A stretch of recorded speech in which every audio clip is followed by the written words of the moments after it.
get a cup of coffee, a beverage, or anything like that, or a bathroom break, we'll get started here in just a couple minutes.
Looks like we have a few more folks that are calling in. If you would please make sure to mute your microphones.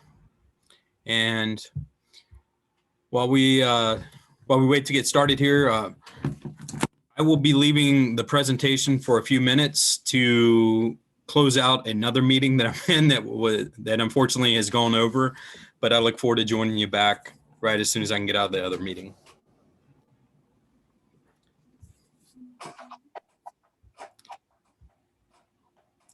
And if you're just joining us, please mute your microphones.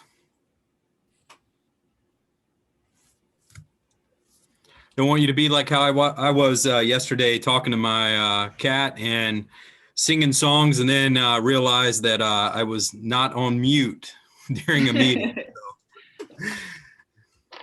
So I provided some entertainment. And we'll get started here very shortly, and I will introduce Iris here in about 1 minute. Is 1 minute good with you, Iris? Get started about yeah, that's 5:01 or 11:01 your time? Minutes so that people can log in, but yeah. Okay.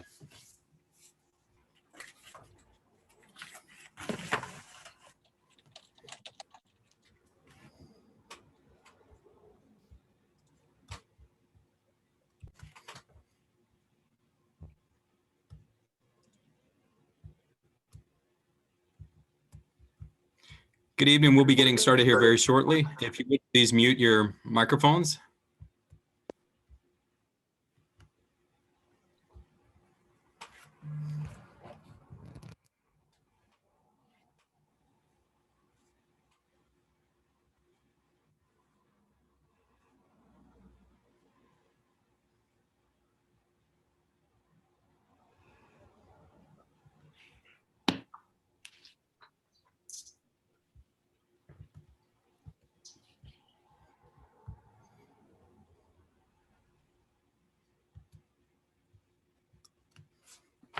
And we'll get getting started here in just about a minute.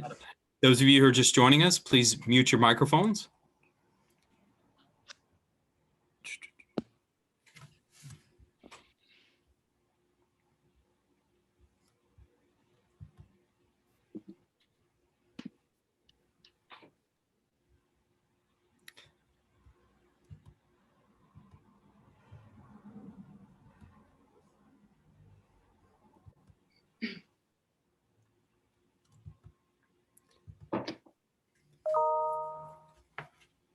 Iris, do you want to give it 1 more minute and we'll start at 5:03? Does that work good?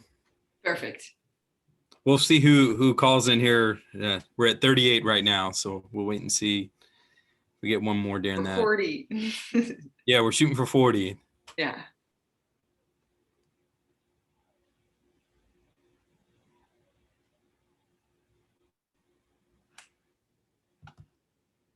But there's one more. All right.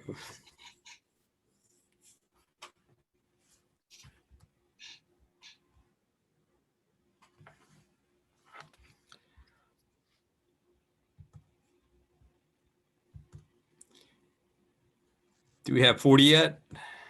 No, but it might never happen.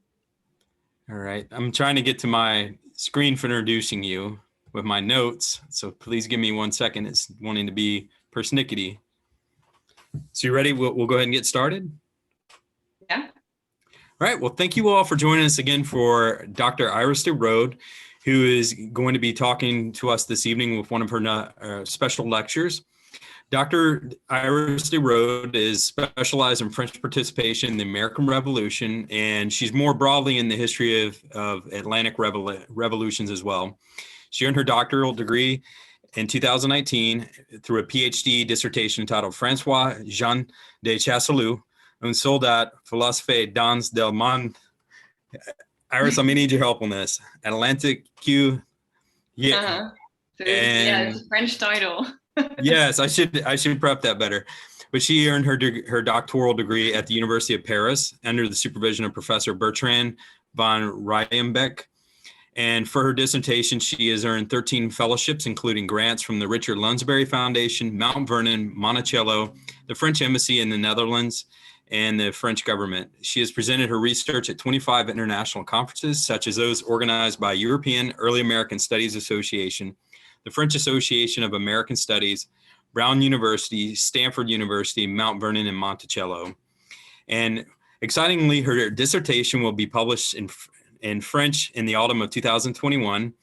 And Iris is currently working on the publication of an adaptation of this dissertation to English, which will be published in 2023 with the University of Virginia Press.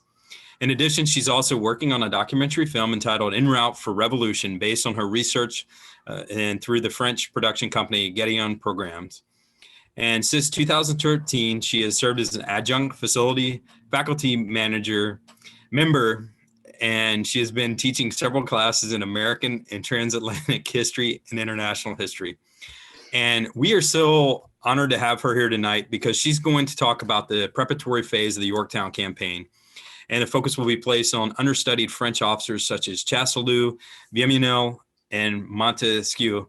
And Iris, I will definitely need your help on a French lesson on how to say these names properly. So please forgive me for not saying them the way they should be. But she will illustrate critical details of their interplay between the French and American forces during the time of the preparation for the Yorktown Campaign during the winter of 1780 and 1781. So without further ado, I'll turn it over to Iris. Thank you again. Thank you very much, Johnny, for this lovely introduction. As been announced, I'm going to talk about the winter of 1780 and 1781. But before, I'm going to sort of refresh your memories for those who've been at the previous lecture, which was already a month ago. And then I'll go into the whole winter of 1780 and 81. So I hope you can see these slides. So you might remember the words of François Jean de Chasseloup that he wrote in 1780 when he just arrived in Newport with the French Expeditionary Army of Rochambeau, where he wrote a report on the situation that he found on the spot, in which he was very disappointed about the situation, especially of the French army. And so he wrote, "We wanted to crush the English. We thought the occasion favorable. But all in all, we have contracted an alliance with rebel subjects. We'll have to feed, clothe, pay the Americans, and even fight for them." And so you remember that this was written in his Mémoire sur les conditions de l'intervention en Amérique, which is a memoir or more report on the intervention of the French in America. And I focused on that during my last lecture. And so I especially focused on this person, François Jean de Chasseloup. So as been said by Johnny, I've been writing my dissertation on him, especially based on his private papers, of which I have a photo, which are held here in this castle of the Chasseloup family that's still held by the same family, the Chasseloup family in Burgundy. And so François Jean de Chasseloup served as a major general in the American Revolution, third in command under Rochambeau. And so he spent especially 1783 as I said, the major general, especially in charge of logistics of the army. And so his papers reflect many details about the American War of Independence, and especially on the French campaign. which goes through correspondences that he was having with many Americans, such as George Washington, Thomas Jefferson, Franklin, and Adams, but also with, of course, the French, such as Lafayette and Rochambeau. And he wrote many military reports on his campaign, on which I'll focus today. And so Châteauneuf, what I also said last time, was a typical example of a soldier philosopher of the Military Enlightenment. So the Military Enlightenment is quite an understudied phenomenon, even if recognized by some historians. And so in which we can see that enlightened principles are applied to the sort of science of war, as they would call it. So war is not only studied in sort of a mathematical way, as was in practice during the 18th century, but at the late 18th century, we see a shift in which people are applying more other approaches to warfare, in which war can be studied as a total system, in which mathematics are studied, but also geography, meteorology, psychological factors, but also political factors of the peoples at war. Even the national character was studied in order to understand who you're fighting with or who you're fighting especially against. And so the French would apply this, and that's what I'm going to illustrate today by the example of this specific winter, which was the winter of 1780-81. So as a reminder, the French arrived in July in Newport, and in the few months after their arrival, they realized that there was quite some despair. They were in actually quite some panic after their arrival, since they realized that the ally they had imagined was smaller and different than they thought. And so we can see during the winter of 1780 that it will be laying the foundations for the Yorktown Campaign. So we have to go back again to this specific moment just after the French arrival. The Lafayette is sent by George Washington to propose an attack on New York. Unfortunately, of course, Rochambeau had to say, we cannot do that yet. Our full strength is not achieved. We need to have more troops that were still based in France that had to be sent over. They especially needed the Navy that was still not there either. And they, of course, also need more money and material. And so New York was, of course, a symbol of the British occupation in America, and Washington had suffered his most humiliating defeat there. And so recapturing the city would be the final blow, according to these Americans. But of course, they also knew that they were not at their full strength in order to do so. And so especially Rochambeau had to reply on this first moment that, of course, they couldn't do this yet. So this was, of course, through Lafayette, but in September, Washington and Rochambeau met for the first time in the town of Hartford. So this is called the Hartford Conference, which is quite a crucial moment of the first stages of the French-American cooperation. So again, just for the context, the French are now in Newport. They're stationed there, they're in an encampment. There's a constant threat of British attacks by the sea, but Rochambeau decides to go and see Washington because it's dangerous for them to correspond through letters about where they're gonna attack. And so both Rochambeau and Rochambeau and Washington brought a few of their staff. Of course, they need translators because Washington didn't speak French and Rochambeau didn't speak English. And so during these meetings that they were having here in Hartford, in historiography, so in what has been written by other historians, some specific details have been quite overlooked. The reason is because the treason of Benedict Arnold happened just when Washington came back from this meeting. And that, of course, has taken a very important place in historiography. So the Hartford Conference has been studied, but has been quite neglected. And so if mentioned at all, most narratives about the conference tell a story of Washington being very stubborn, really wanting to attack New York. And it also tells the story of Rochambeau, at the other hand, being a little bit manipulative and saying that he didn't want to attack New York, but at the same time, that he had another plan. And so it seems like there was an actual contradiction between the two, that there was an opposition between their ideas. However, if you look at other papers that have been less studied, or especially the Châteauneuf papers, but also the Rochambeau papers themselves that are held today in Yale University. These papers permit to point another image, a different image of this cooperation between Washington and Rochambeau. It shows more complexity. It shows that they were facing a very difficult situation, of course. And the close look at their all these different papers show that there's less an opposition, but more a real cooperation from the start. And I would say stubbornness or more manipulation was not really at play. It's more that they needed to make plans based on insecurities, especially on how many people they would have, how many men, how much Navy or like naval assistance would actually arrive. And so by reading the small notes of this Hartford conference, we can see that instead of Rochambeau wanting to propose the South as an alternative campaign, we can see that Washington proposed it himself. You could say that they are planning together a plan A going to New York, but also a plan B, which was going south to the Chesapeake Bay. So it's kind of an alternative option, but as we will see, it's considered since the beginning as a real serious option. It's not just sort of a secondary possibility of New York. They start to actually already prepare this in their own enlightened way, as I'll show. And so these plan A and B, we can see that.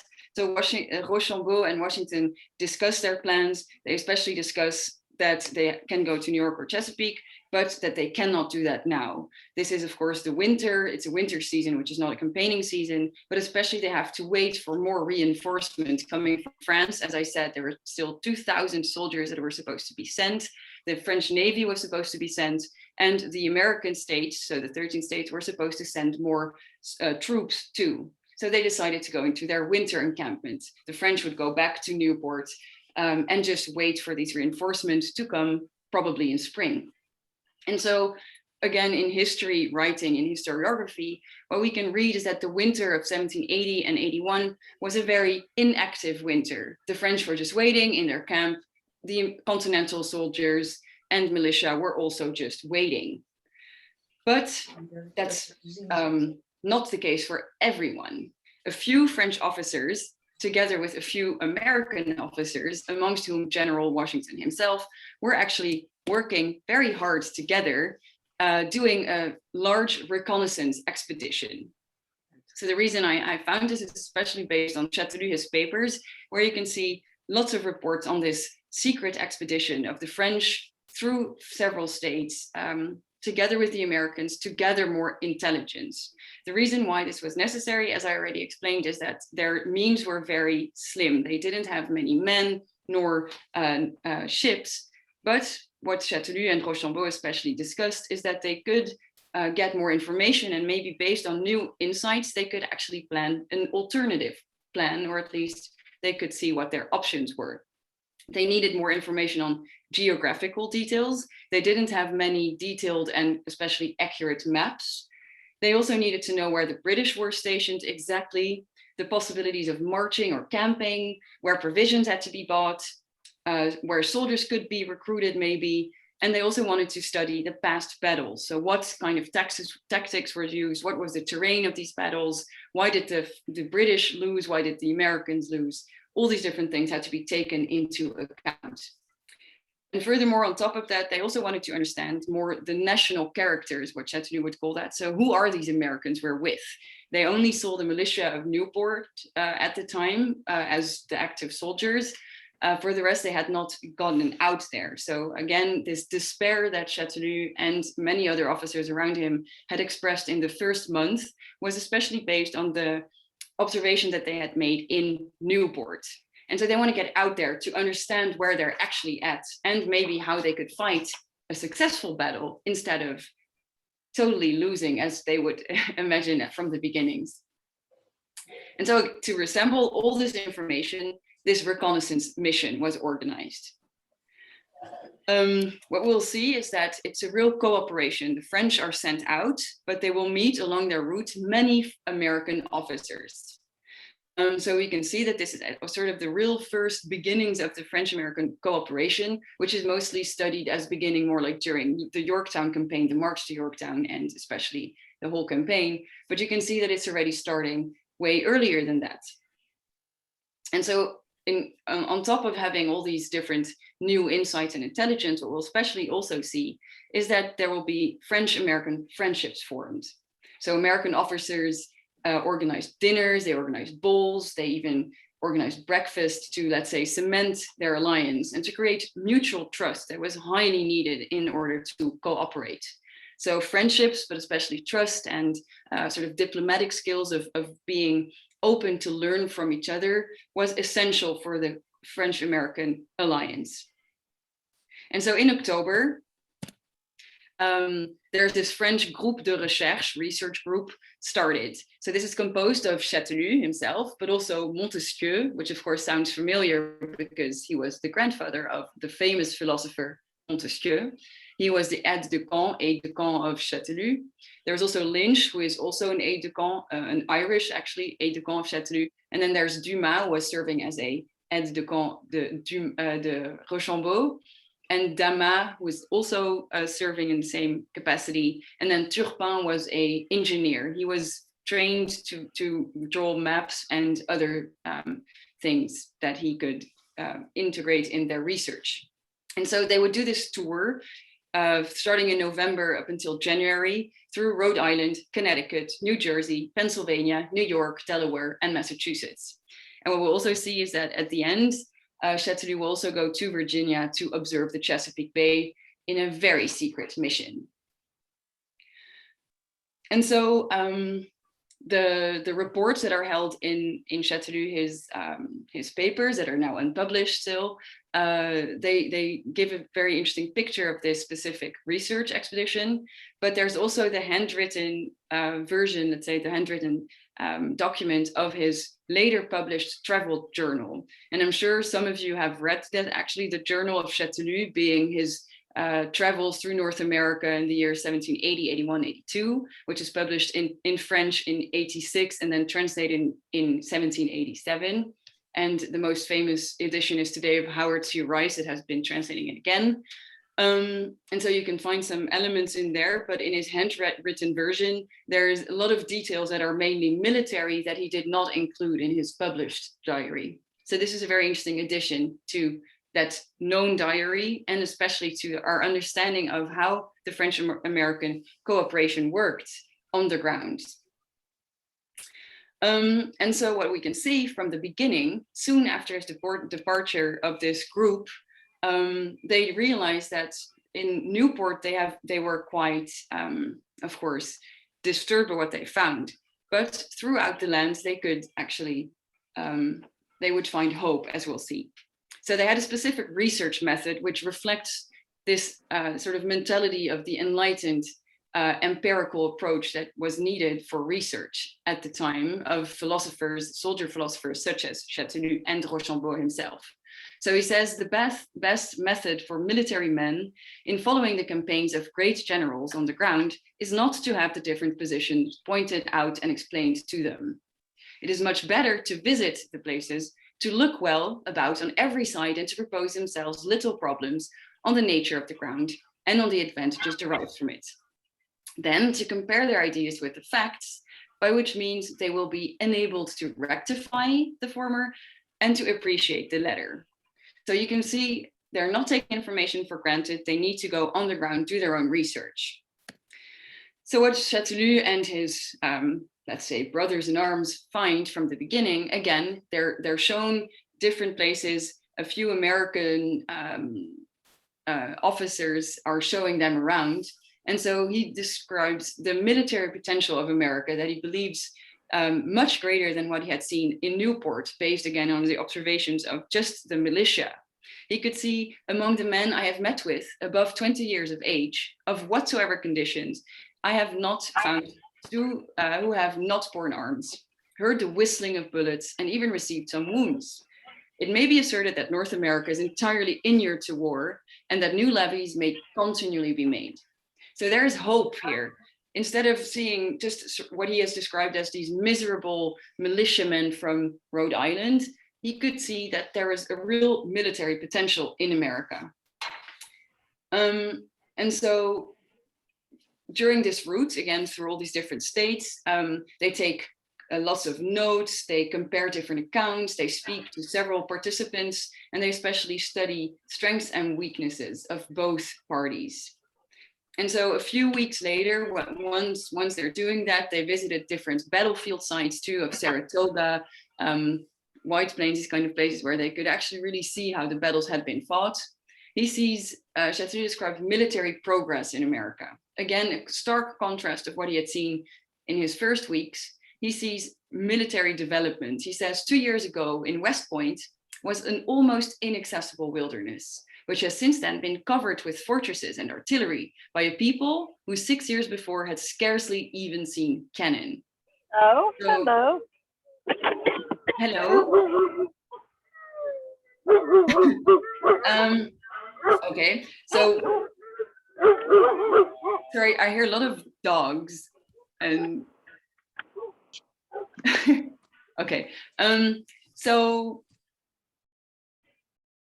yeah, so he talking about West Point again. So he was very amazed by the capacity of the Americans, especially since he could see that they were trained as farmers or lots of skilled workers, that they were able to build very strong fortifications. Of course, he recognized the help of French engineers that had come before the French Expeditionary Army already, such as Duportail, of course, in this process. But he was just very impressed that it was all actually possible. Again, it's interesting that he calls it wilderness before, and it becomes this real fortress.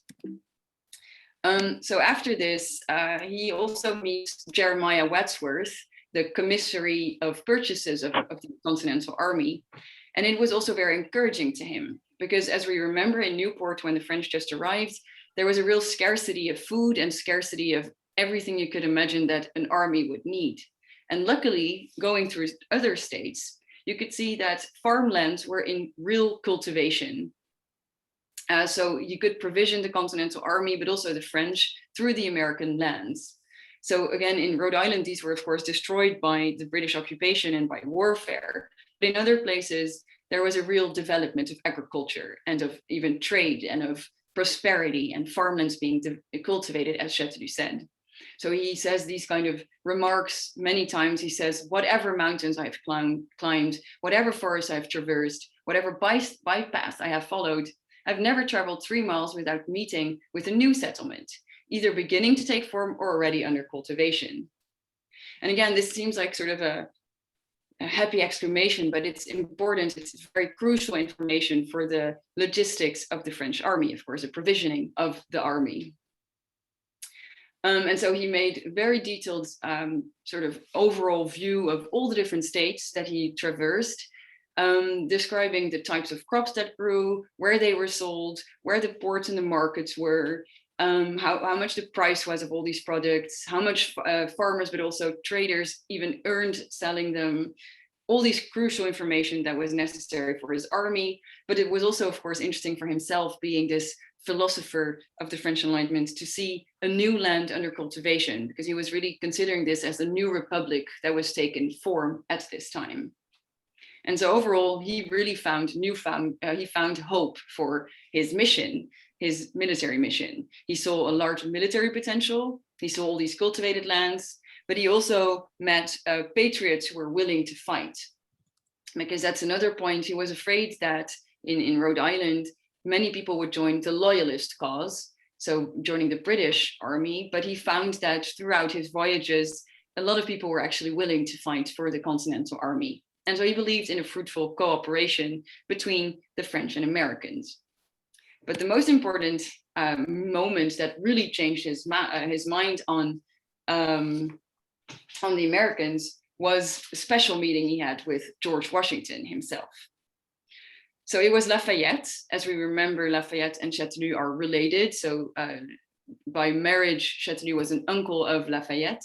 And Lafayette showed him around on different battlefield sites and explained to him how the Continental Army had fought specific battles. And during this moment, he introduced Chateauneuf to Washington. So this was on November 23rd, 1780, at one of Washington's headquarters, which you can see here, the Day Mansion, near the Totowa Falls, which is today in New Jersey. So the falls exist still, and especially the Day Mansion is to be visited. And so you can see the room where the two actually met. And so Chateauneuf described him. He saw him from a distance standing in front of this, this home we can see on the photo on the right. And he described a small encampment composed of a large tent and several wagons around it. And he could, from a distance, see an imposing silhouette. He described this as a tall man, 5 feet 9 inches in height, of a noble and mild countenance. It was the general himself. And so Washington welcomed Chateauneuf into his farmhouse. I'm not sure if it looked exactly like this, but we should assume a beautiful room like this. And so Chateauneuf described that he found a company still at table, even if dinner had long been over. And so Washington introduced him to his family, which is, of course, his military staff. And Chateauneuf describes a few glasses of claret and Madeira accelerated the acquaintances. And the gentlemen shared nuts, which they had to crack with a hammer.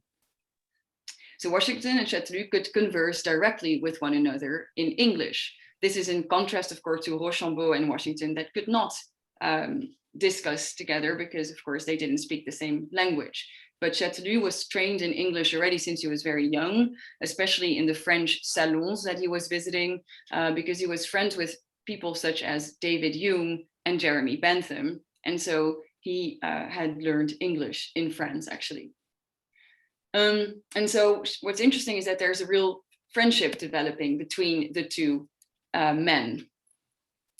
Of course, Chateauneuf did not forget his purpose, and so they discussed a lot about their military operations and especially the war. So Washington gave him a lot of information. He even gave him his own account of specific battles, military reports, and so they discussed these details together. And so this was, of course, part of Chateauneuf's mission. And the day after, they had breakfast, and on November 25th, Chateauneuf and Washington, as Chateauneuf said, had the great luxury of passing a whole day together since the weather was too bad to actually go outside. And so it's highly probable that these two spent lots of time discussing, of course, their military thinking and observations that were quite close to each other.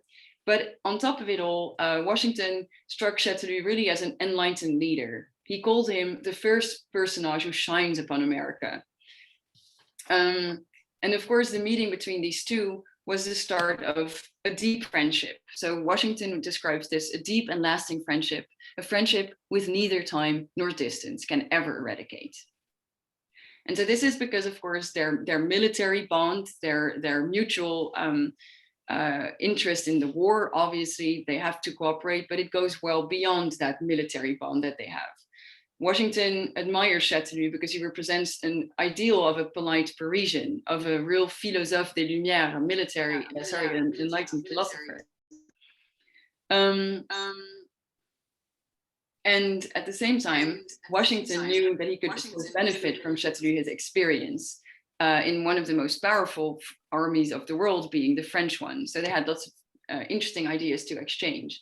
They were almost the same age, but they also had kind of a similar background, being born in prosperous families, and they both lost their fathers when they were young.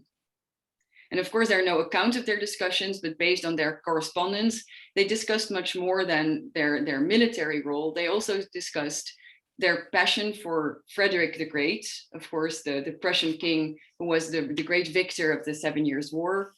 That was the war before the American Revolution. But they also had a passion for agriculture, for medical sciences, even for theater, on which, so Chateauneuf actually wrote a few theater plays, and Washington, of course, greatly admired Cato. And they especially shared a real love for hunting and horse riding.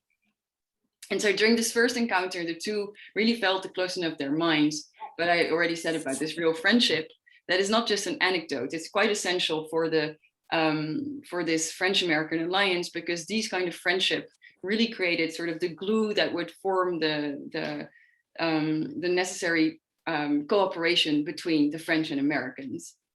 Washington really trusted Chateauneuf, as we'll see, especially next week or next month, I'm sorry, during the moment that they're really going to decide that they're going to Yorktown.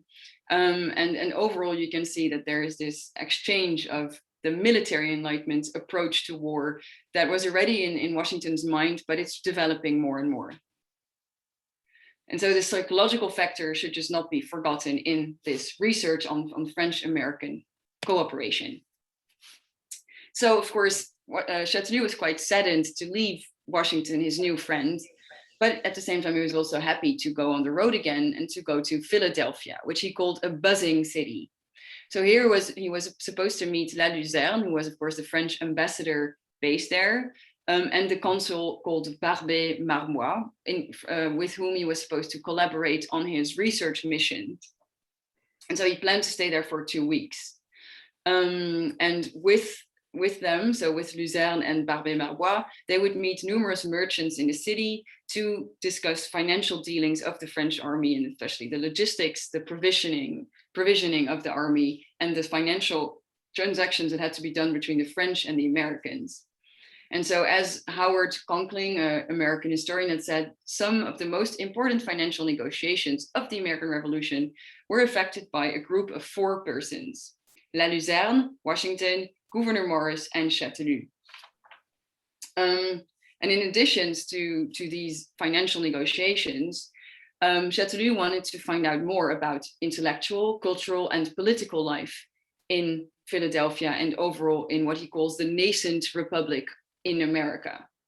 This is, of course, out of its own interest, but it's also for his military research mission because he wants to understand his allies very deeply. And so he had the opportunity of entering the elite circles of Philadelphia because he had precious letters of recommendation from Benjamin Franklin, who he knew in Paris, but also from La Luzerne that helped him too. And so this cosmopolitan city of Philadelphia presented a new image to Chateauneuf compared to what he had seen in what he's called an isolated city of Newport, but also other more villages that he'd seen. He saw a buzzing city with beautiful streets, impressive buildings, and especially an active political, scientific, and intellectual life. And so together with other French officers such as Lafayette and Chateauneuf, his other new American friends, he would form a group that he would call the Gallo-Americans. Chateauneuf met important revolutionaries and men of letters such as Robert Morris and Thomas Paine at several dinner parties. He actually also went to Thomas Paine, his home, and described his study as being sort of a super chaotic piles of books everywhere. But overall, he was very impressed by their politeness and intellect. And it has to be mentioned that in France at this time, general thought or public opinion was that, of course, Americans were the real patriots fighting for their liberties, but that their intellectual societies were not at the same level as the Parisian high intellectual societies. But Chateauneuf, seeing the reality of it all, really changes his mind. He sees that there is a very engaging life there. He also describes his what he called tranquil tête-à-tête with Samuel Adams in Philadelphia. And it's confirmed his belief in what he would call fighting the just war they're fighting. So first, Chateauneuf and other officers he's with don't really see the potential, let's say, of the American Revolution, but being in Philadelphia, they see the fight they're actually fighting for. And so he sees here, he says, I'm firmly convinced that the Parliament of England had no right to tax America without her consent. But I'm even more convinced that when a whole people says, I want to be free, it's difficult to prove to it that it's wrong. So he started to really believe in the revolution, and especially the promises that revolution holds for these principles, of course, that the Americans, the patriots, are fighting for. And so he took a few days to actually study the political organization with different state constitutions that he even translated and sent to France, in which he started to consider what the best democratic form of government could be. And what's interesting is that it's starting to change his mind here, and he's getting inspired actually for reforms in France itself. Again, he also needed to really understand the political organization per state, and especially the power of Congress, because the French were working together with Congress too, in order to fight, of course, with the Continental Army.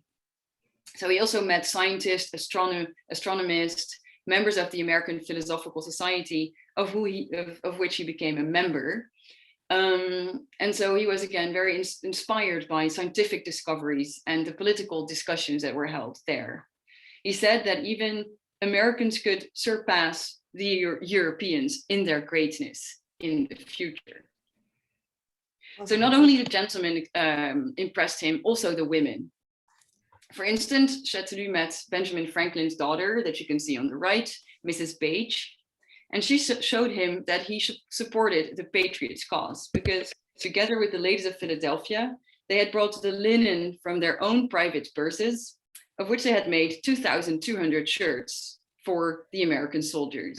Yes. And this is something Chateauneuf really admires because, of course, it's quite rare for him to see this participation of women in warfare. He's also very interested in Mrs. Powell, who is, of course, a famous American lady of the time.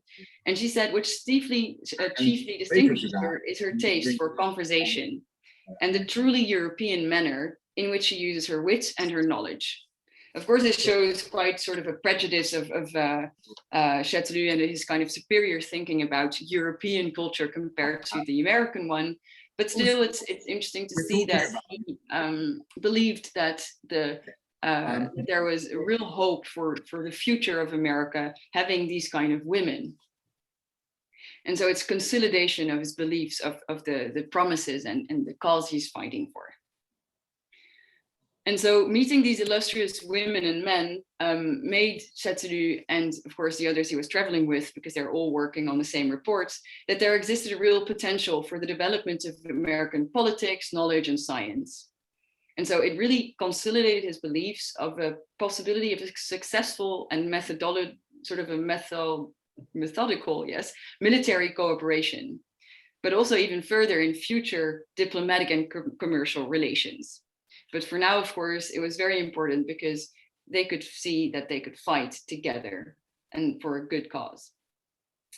And so in mid-December, Chateauneuf traveled again. He started to go to Albany. And so he planned to go to reconnoiter the region around New York to see if they could attack that city, but it was infested by Tories, so it was impossible to go to. Instead, he went north and eagerly accepted an invitation of George Washington again. So they met in New Windsor, the site of one of his headquarters, and Chateauneuf met his wife, Martha. He commented that she was somewhat fat, but fresh and with a pleasant face. This is, of course, removed from his published diary because this was not that nice to say. And so, pleased to be in each other's company again, Washington and Chateauneuf were again working together on their reconnaissance mission, their intelligence gathering. They also discussed the books that they both read for their theories on war. And Washington said that he was reading the instructions of Frederick the Great, but also tactics of Guibert. And Chateauneuf was happy to tell him that he had worked a lot together with Guibert to actually write the general, l'Essai Général de Tactique. And at the same time, he had studied Frederick the Great's army against whom he had fought during the 7 Years' War. And so we can see that the military enlightenment is exchanged with people, but also through the written word by books, especially at the time. So you can say that both are soldiers, and Washington could even also be called maybe a soldier philosopher, because they shared their belief in applying science to the art of war. They both recognized that they would shortly have this opportunity to effectuate this in the conflict against their enemy, of course. And if done correctly, they could even win. And so after this travel, Chateauneuf came back to Newport and thought he was done with his reconnaissance tour, but he received a secret mission to go to the Chesapeake Bay. He went here, of course, in sort of a top secret way, because the British should not know that they were going, but together with an admiral called l'Amiral Tilly, he went with a little boat secretly to the Chesapeake Bay. He took notes on the physical attributes of the bay, but also its surroundings, described the inner lands and possible campsites and roads. So they had already seen, of course, during their arrival, that Chesapeake Bay could be quite easily how do you call that, blockaded with a naval blockade with just a few ships, and it was confirmed by this new expedition. And so after his return, Châtelus and Dumas, Damas, Montesquieu, and other officers were writing down their report. So they had taken lots of notes, on which you can see on the slides how they look, lots of notes on all the different things that they have seen. And so they would write reports that they would send to Rochambeau, or give to Rochambeau because they were close. They sent them to La Luzerne, the French ambassador. They also sent them to Versailles even. And so after, so you can see a few examples. For example, the Account on America, which describes demographical evolution, economic, political, and the military situation per state. There's a very large report called the Report on the Political Affairs per State. There's also a memoir on American commerce. So you can see they were just studying all these different aspects. And then, of course, there are lots of descriptions of terrain that are not the most exciting to read because it's very precise. Like if you go left, you see a little, you see a bush, and then you see a river, and then you see a rock, But it describes in very, very great detail if ever the French army had to be, of course, walking on these roads. So all these different accounts show that, of course, even if the Continental Army was not as strong as they had hoped for, there was a real military potential. There were promising possibilities. There were fierce soldiers in America ready to fight, under command, of course, especially of the real hero, George Washington.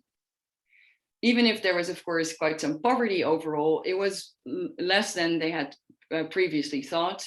Farmlands were in real development. There was crops and cattle everywhere. There was a population that wanted to fight for independence.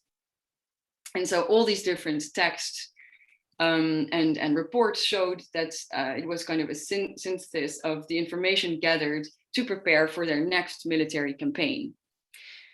So it was, of course, based on this enlightened principle of doing your own research and getting your own conclusions. And so you can see throughout the winter that the French are really getting where they are at, and that they see a real potential, as I said. However, there was a problem. He said, we remain convinced that they were doomed to destruction and that the alliance with France could alone affect their salvation. So French aid is crucial. And he goes on developing that this is based especially on the strength of the French army, their way of being able to fight the war against the British, but especially, of course, the Navy that is expected anytime soon. So I'm going to talk about what we would call the salvation during the next month, which shows that they will continue their research expedition. They go way further than they went before, because they're going to do what you call a reconnaissance enforced mission on New York, leading to decisions that will lead to victory at the end. So that's what I'll discuss next time, which will be on June the 17th. Thank you very much. So I think this is the moment for questions. I don't know if Johnny is still here, but please ask me some questions if you have questions.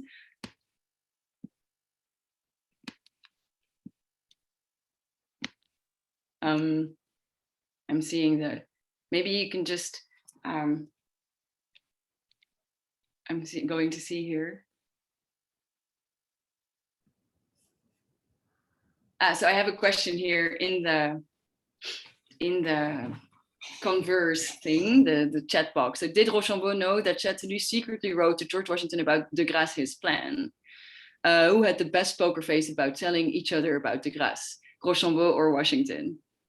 So yeah, that is a fun episode, which is in another, it's a later stage of the campaign, because of course de Grasse, being the admiral coming to the Chesapeake Bay, is an information that we're supposed to, or he was coming to America. It was not known where yet at the time. And so indeed the orders of the king, so when the king sent information that he would not send more men, but that he would send Admiral de Grasse, he asked that to keep that information quiet. But then Châtelus actually wrote a letter to inform him of that plan. And then it was kind of a whole problem because Rochambeau found out, and then Châteauneuf wrote another letter. But I would say it was quite a planned operation to diverse the English. But I can develop on that much more, but I'll do that next time. So I have another question here. Susan Seal, can you give the exact title and publication of Châteauneuf's journal in English? Yes. So the most recent, which is in 1960s, translation has been done by Howard C. Rice. I can, by the way, type it here, Howard C. Rice, and it's called Travels in North America of the Marquis de Châteauneuf in the years 1780, 1781, and so on. And you can order it still online. It's quite easy to find.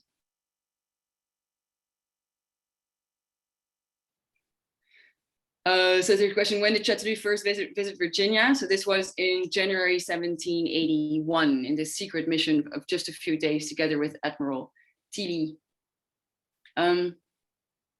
So I'm trying to see if I can maybe activate your microphones if you have a question, but I'm not sure how it works. And there's another question. What role did Châteauneuf play in the French Revolution? Well, it's a very short answer because he unfortunately died just before the outbreak of the French Revolution. Since, well, he died in 1788 of sort of pneumonia. So it was kind of a sad moment because his wife that he just got married to was pregnant. And so he was very excited to have a son. He wrote a lot to her about that, but then he was just taken away by this very high fever as it's been described. But I think it was quite luckily for him if you think about what happened just after with the outbreak of the French Revolution, since of course he was a Marquis. And then there is, can you please speak to the French reaction to Benedict Arnold's betrayal? So interesting question. So the betrayal of Arnold, of course, is very well known in America. The French were shocked too. You can read in the French accounts and in the French letters. There's also Lafayette, his account of the betrayal of of Benedict Arnold is actually kept in Châteauneuf's archive. So I've read, I read the whole account, and he's very shocked too. It's just, well, of course, considered real treason. The French are all about very disciplined armies, how to discipline armies, especially during the 18th century, during these reforms of the French army after the 7 Years' War, in light also of the Military Enlightenment. They think about reforming and how to discipline, and then they see the worst treason in their eyes. And of course, there is a sincere admiration for George Washington. So the fact that he betrayed him was considered extremely negative, actually. Another question, how much was known about Châteauneuf's involvement before the research of the letters? Not much. The question was, so there is, the travel diary is quite well known. It's quoted a lot, especially relating to, for example, his description of Monticello, Jefferson's home, his description of how George Washington rides a horse. That's been quoted a lot too. So these kind of details have been taken over from his travel journal, but he's mostly seen as kind of this sort of awkward philosophical soldier that is traveling more than actually campaigning. Since, of course, his travel diary reflects more this image of him being a very mundane Frenchman, sort of fashionable, going to all these balls and dinners and meeting all these illustrious people, makes one think that he was not that active in the war. However, if you look at his reports and his correspondences and everything he was doing besides that specific travel during these dinners, you can actually understand that he was doing these travels in order to understand where he was fighting in and who he was fighting against, especially too. And so his letters especially show, I mean, his papers show his military involvement much more than was known before this. And so the assembly of notables, what role did he play? So no, he wasn't, because he died in 1788, so it was kind of around the same period. He was in a specific assembly of the army in which they were trying to reform the army and especially paying officers. He was not in l'Assemblée des Notables. So another question comes in from Ernest Sutton. Châteauneuf credited Dr. Jean-François Coste, the French command physician, with saving his life during a serious illness. Both later received honorary degrees in US. Were they close friends, and what illness did Châteauneuf have? So Coste and Châteauneuf were quite close. They especially worked a lot in Newport at the arrival in Newport when many French soldiers were, of course, ill from their transatlantic voyage. So they worked together on hygiene in the camp, especially. It's quite interesting sort of little facts where they put the latrines far away from the tents, that kind of measures they were taking together to keep everyone sane. And so he had, Châteauneuf had a few illnesses, especially when he just arrived. He said it was related to the American climate, as many Frenchmen at the time are discussing about climate all the time, being negative or not, because it was more humid than he was used to, and he had lung problems. He already had them before. He had weak lungs, and so normally in France you would always go to Les Eaux de Spa, which is kind of a, well, it's a spa, which is a Belgian town, that's why it's called Spa, but he would go there to get better, but he couldn't in America, so that was complicated for him. But Coste wrote him sort of a recipe to recreate the water of Spa in America, so that's a fun detail. And so, yeah, they were quite close. That's the answer.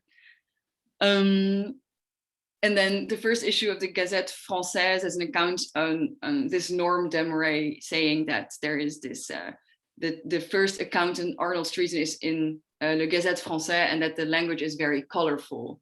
So I'm sure I haven't read that one, but I'm sure it is because they're all very impressed by this treason. So yes.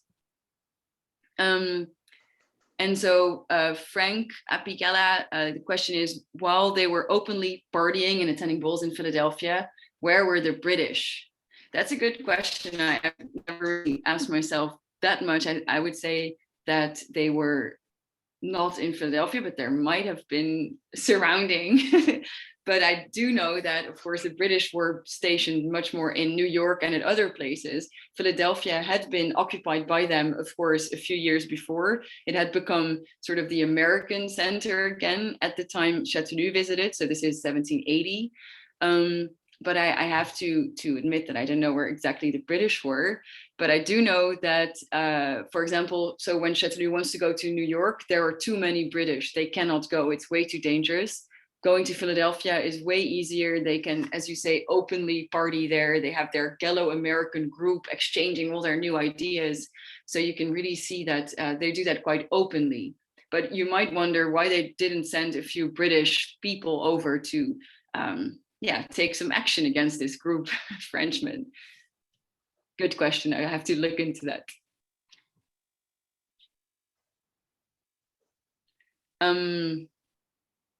So if there's any other questions, you can also just ask them maybe with the microphone on. Why not?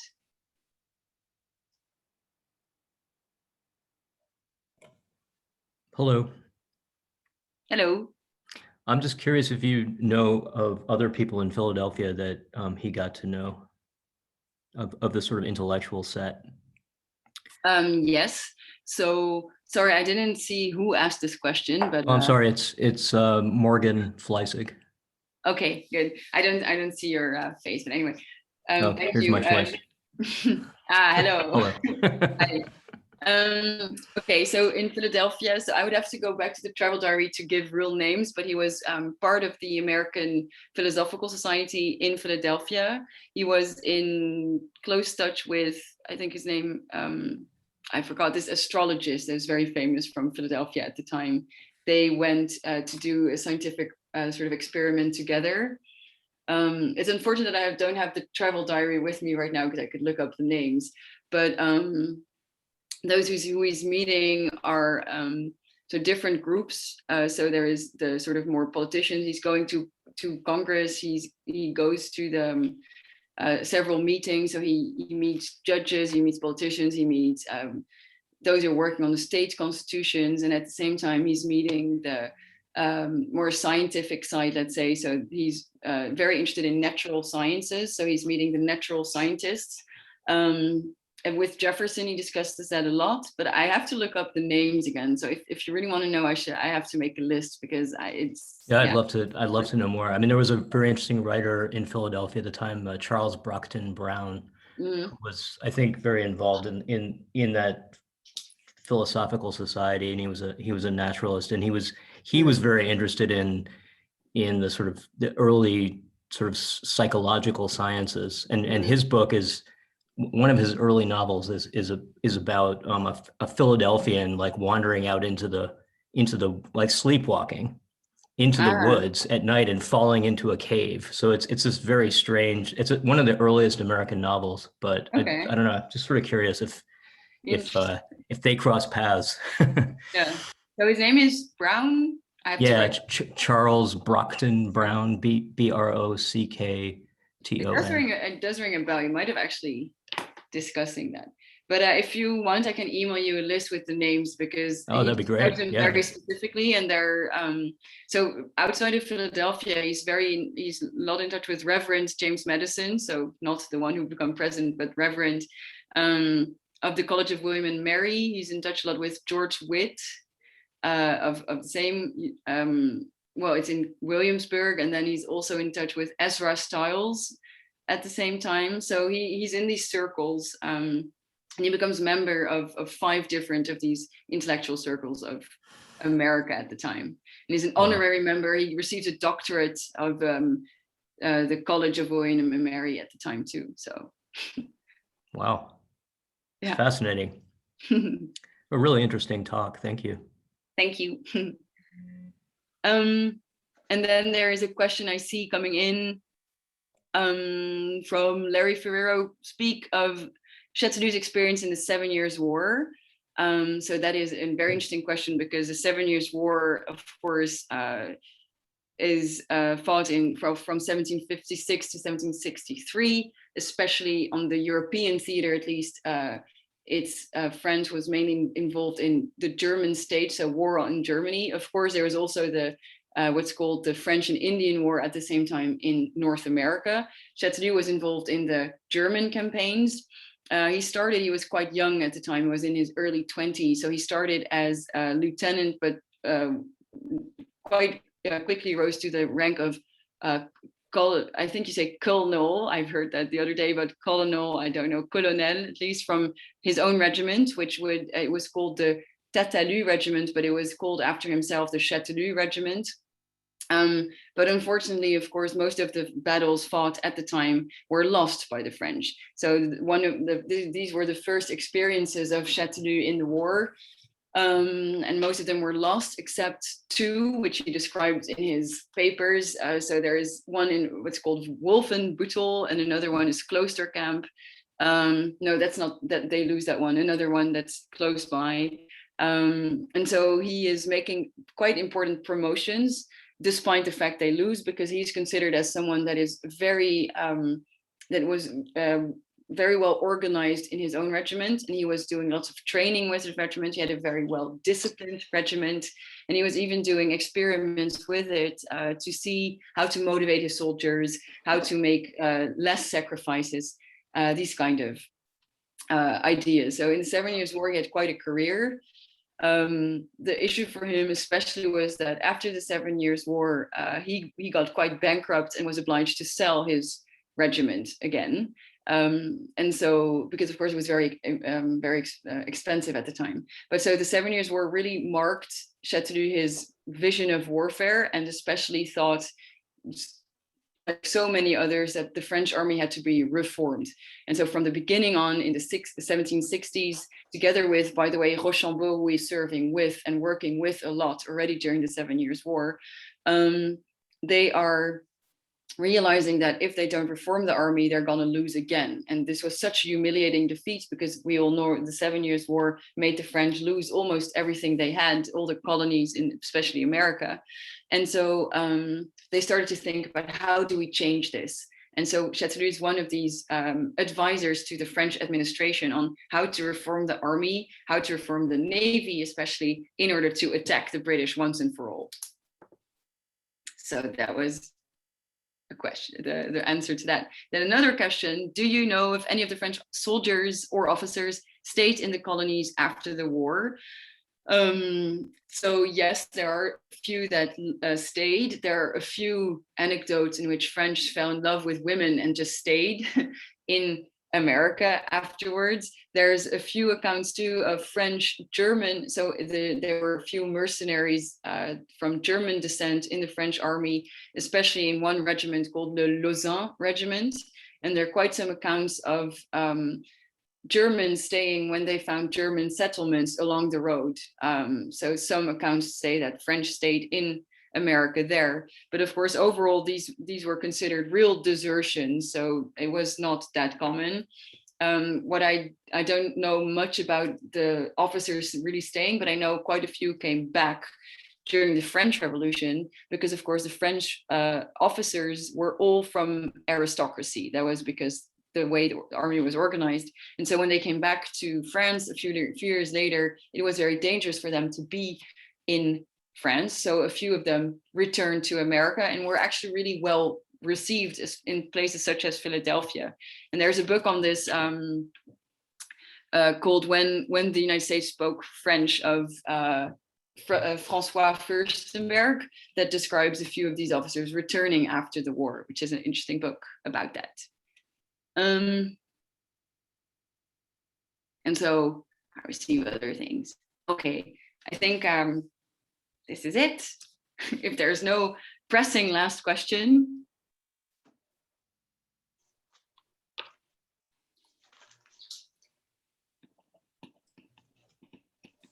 Thank you so much, Iris.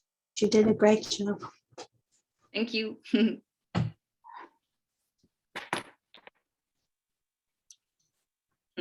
Shall we Okay, give it thank a big huzzah? I think so. It's midnight, so time for me to go to sleep. Thanks, Iris. Anyway, thank you so much for attending, and I'm looking forward to the next one we're organizing in June. Thank you very much. Thank you. Thank you. Merci beaucoup. De rien, merci.